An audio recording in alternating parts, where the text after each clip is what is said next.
Assalamualaikum warahmatullahi wabarakatuh. Perkenalkan, nama saya Cynthia Josephani Panginda, NIM C301-19186, kelas D atau akuntansi 4. Video ini dibuat untuk memenuhi tugas ujian tengah semester mata kuliah audit 1.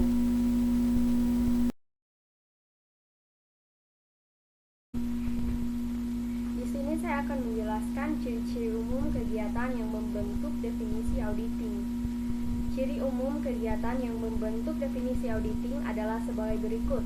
Yang pertama, suatu proses sistematis. Yang kedua, memperoleh dan mencapai bukti secara objektif. Yang ketiga yaitu asersi tentang kegiatan dan peristiwa ekonomi. Yang keempat yaitu derajat kesesuaian, menunjuk pada kedekatan di mana asersi dapat diidentifikasi dan dibandingkan dengan kriteria yang telah ditentukan. Kelima yaitu kriteria yang telah ditentukan atau ditetapkan.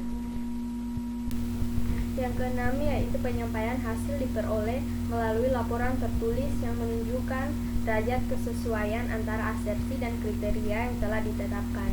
Yang ketujuh yaitu pihak-pihak yang berkepentingan.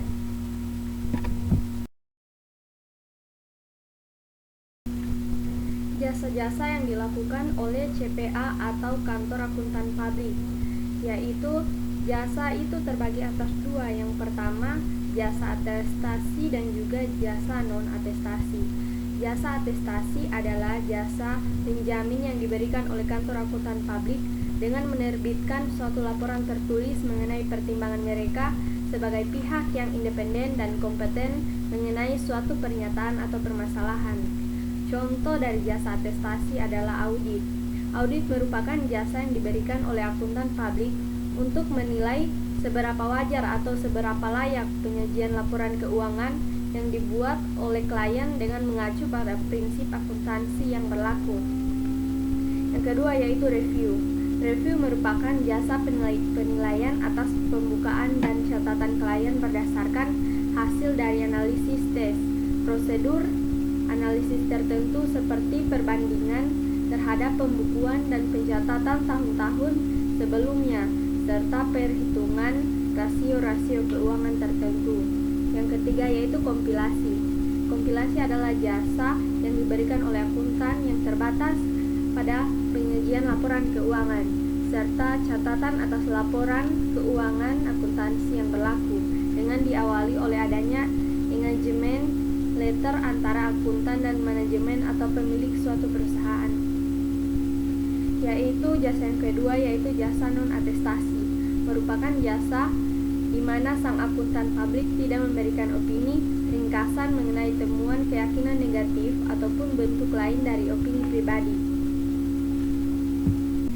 Jasa non-atestasi terdiri dari internal audit, yaitu adalah jasa penilaian yang independen dalam suatu organisasi untuk menguji dan mengevaluasi kegiatan organisasi yang dilaksanakan.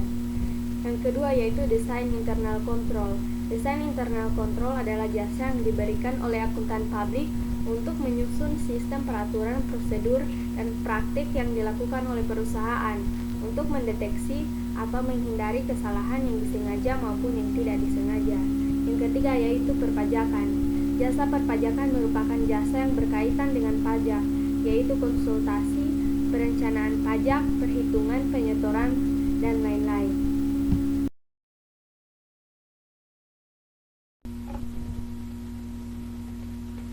Sepuluh standar auditing yang berlaku umum di Indonesia.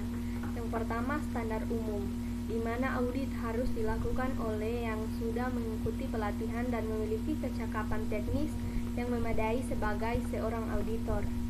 Auditor harus mempertahankan sikap mental yang independen dalam semua hal yang berhubungan dengan audit. Auditor harus menerapkan kemahiran profesionalnya dalam melaksanakan audit dan menyusun laporan. Yang kedua yaitu standar pekerjaan lapangan, yaitu auditor harus merencanakan pekerjaan secara memadai dan mengawasi semua asisten sebagaimana mestinya. Auditor harus mempunyai pemahaman yang cukup mengenai entitas serta lingkungannya. Auditor harus memperoleh cukup bukti audit yang tepat dengan melakukan prosedur audit agar memiliki dasar yang layak untuk memberikan pendapat yang menyangkut laporan keuangan yang diaudit. Yang ketiga, standar pelaporan. Auditor harus menyatakan dalam laporan auditor apakah laporan keuangan telah disajikan sesuai dengan prinsip-prinsip yang berlaku. Auditor harus mengidentifikasi dalam laporan auditor mengenai keadaan di mana prinsip tersebut tidak secara konsisten diikuti selama periode berjalan, jika dikaitkan dengan periode sebelumnya. Jika auditor menetapkan bahwa pengungkapan yang informatif belum memadai, maka auditor harus menyatakan dalam pelaporan auditor. Auditor harus menyatakan pendapat mengenai laporan keuangan secara keseluruhan atau menyatakan bahwa suatu pendapat tidak bisa diberikan dalam laporan auditor. Kode etik dari seorang akuntan publik. Kode etik profesi merupakan sarana untuk membantu pelaksanaan sebagai seorang yang profesional supaya tidak dapat merusak etika profesi. Kode etik akuntan publik adalah aturan etika yang harus diterapkan oleh anggota Institut Akuntan Publik Indonesia atau staf profesional yang bekerja pada suatu kantor akuntan publik. Kode etik menetapkan prinsip dasar dan aturan etika profesi yang harus diterapkan oleh setiap individu dalam kantor akuntan publik. Prinsip etika akuntan atau kode etik akuntan itu sendiri meliputi 8 butir pernyataan. Yang pertama yaitu tanggung jawab profesi, yang kedua kepentingan publik, yang ketiga integritas, yang keempat objektivitas, yang kelima kompetensi dan kehati-hatian atau profesional, yang keenam kerahasiaan, yang ketujuh perilaku profesional, yang kedelapan standar teknis.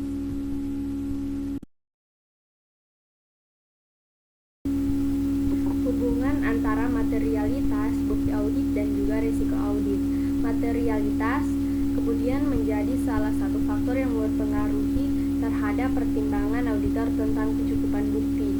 Kecukupan bukti audit tersebut akan sangat mempengaruhi banyak potensi kesalahan dalam membuat jalan atas penyajian laporan keuangan. Risiko audit adalah merupakan risiko bahwa auditor mungkin tanpa sengaja telah gagal untuk tahun pendapatan secara tepat mengenai laporan keuangan.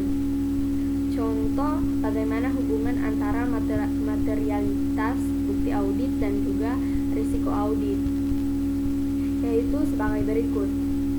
Jika menginginkan risiko audit konstan, sedangkan tingkat materialitas angka, maka bukti audit harus ditambah atau diperbanyak. Yang kedua, jika mempertahankan tingkat materialitas konstan dan mengurangi jumlah bukti audit, maka risiko audit akan meningkat. Jika menginginkan risiko audit berkurang atau rendah, maka ada beberapa alternatif, diantaranya meningkatkan tingkat materialitas dan mempertahankan jumlah bukti audit, menambah jumlah bukti audit dan mempertahankan tingkat materialitas, dan meningkatkan jumlah bukti audit dan tingkat materialitas secara bersama-sama.